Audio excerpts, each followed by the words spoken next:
আসসালামু আলাইকুম।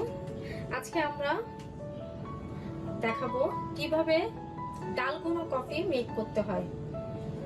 আর এই ডালগোনা কফি তৈরি করার জন্য যা যা লাগবে তা আমি একবার দেখিয়ে দিচ্ছি। আমাদের লাগবে সুগার, কফি, পানি এবং মিল্ক।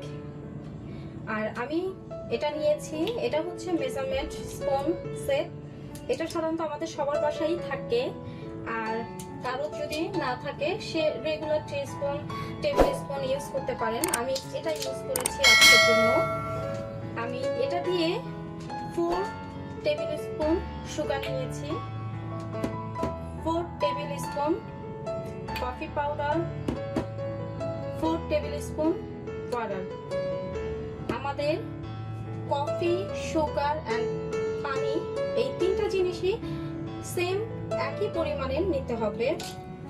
আর আমি আজকে ইউজ করেছি নেসক্যাফে কফি।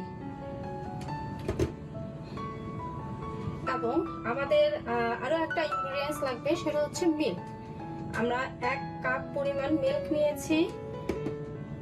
এটা হচ্ছে আমার সার্ভিং মগ। এটা হচ্ছে একটা জিপলক ব্যাগ, এটা হচ্ছে অপশনাল, আমি জাস্ট ডেকোরেশনের জন্য এটা নিয়েছি। একটা বোল। এখন আমি একে একে ইনগ্রেডিয়েন্টস গুলো আমার বলে দিব এন্ড দেন আমি এগুলো মিক্স করব। ওকে, আমি দিয়ে দিচ্ছি আমার কফি পাউডারটা রাখা, 4 টেবিল স্পুন কফি পাউডার,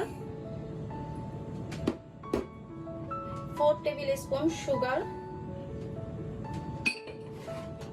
এবং 4 টেবিল স্পুন পানি, যেটা একটু ওয়ার্ম পানি ছিল। আমি এখন একে একে সব দিয়ে দিয়েছি। এখন আমি যেটা করব, আমি একটু এটা মিক্স করে নিব। আমার কফি, সুগার, পানি একসাথে সব মিক্সড হয়ে গেছে। এখন আমি যেটা করব, আমি এখন আমার হ্যান্ড বিটারটা ইউজ করব ফোম মেক করার জন্য। আপনারা চাইলে এটা হ্যান্ড বিটার ইউজ করতে পারেন, হাতে ইউজ করতে পারেন। আমি এটা আমার বিটার দিয়ে করছি। এটা আমি এখন বিট করতে থাকবো 5 থেকে 6 মিনিট, যতক্ষণ না এটা ফ্লপি ফোমের মতো না হয়ে যাচ্ছে। ওকে, হয়ে গেছে আমার কফি বিট করা। এখন আপনারা দেখতে পাচ্ছেন আমার কফিটা 5 মিনিট আমি বিট করার পরে এটা এখন ঠিক এই একটা পর্যায়ে চলে এসেছে। এটা নাইস একটা ফোমি ফোমি হয়ে গেছে। এখন আমরা যেটা করব, এখন আমরা এটা একটু ডেকোরেশন করব। এই হচ্ছে আমার মগটা, আমি দিয়ে দিচ্ছি আমার মগে রাখা 1 মগ মিল্ক।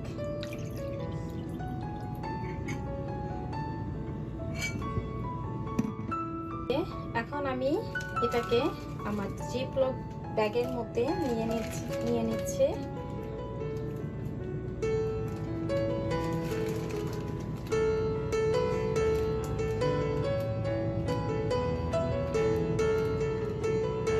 আমি সম্পূর্ণটা নিচ্ছি না, আমি হাফ নিয়েছি এবং হাফটা আমি মগে দিয়ে দিব।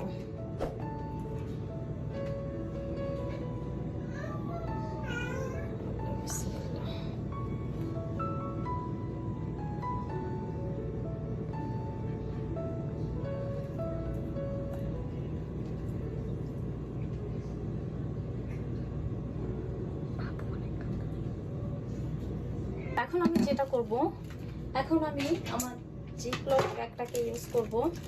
এটাকে ঠিক আমি এইভাবে করে নিচ্ছি। কেচি দিয়ে আমি মাথাটা একটু করে কেটে দিব, যেন আমি এটা সুন্দরভাবে ইউজ করতে পারি। এখন আপনাদের এই পছন্দ মতো এটাকে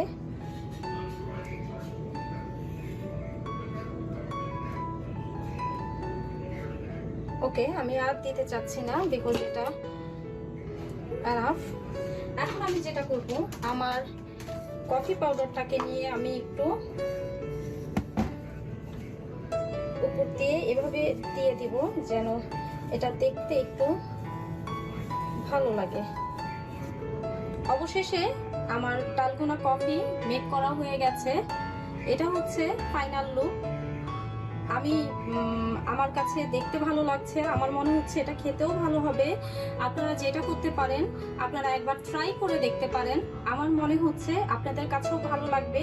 আর মেকিং প্রসেসটা অনেক ইজি, আপনারা চাইলেই ঘরে এটা তৈরি করে খেতে পারেন।